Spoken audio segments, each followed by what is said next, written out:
ஒரு நாள் மன்னர் அக்பரும் அவரோட புத்திசாலி அமைச்சரான பீர்பாலும் அரண்மனை தோட்டத்துல நடந்துகிட்டு இருந்தாங்க. அன்னைக்கு நாள் காலை ரொம்பவும் அழகா இருந்துச்சு. குளத்துக்கு பக்கத்துல நிறைய காகங்கள் குதித்து விளையாடிக்கிட்டு இருந்துச்சு. அதை பார்த்துக்கிட்டு இருந்த அக்பர் மனசுல ஒரு கேள்வி எழுந்துச்சு.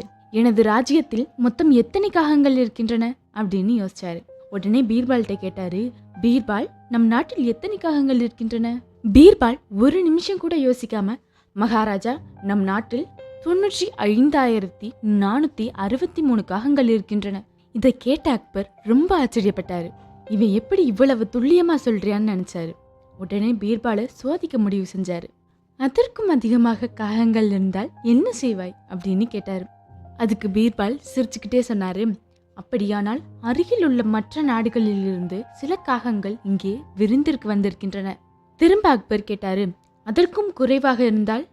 பீர்பால் அமைதியா சொன்னாரு, அப்படியானால் நம் நாட்டிலிருந்து சில காகங்கள் வேறு இடங்களுக்கு சுற்றுலா போயிருக்கும். அதை கேட்ட அக்பர் சிரிச்சுட்டே பீர்பாலோட புத்திசாலித்தனத்தை பாராட்டினாங்க. கதை சொல்லும் நீதி: சிக்கலான கேள்விக்கு கூட அமைதியாக யோசித்தால் ஒரு நல்ல பதில் கண்டுபிடிக்க முடியும். சிந்திக்கும் திறன் இருந்தால் எப்போதும் ஒரு வழி இருக்கும்.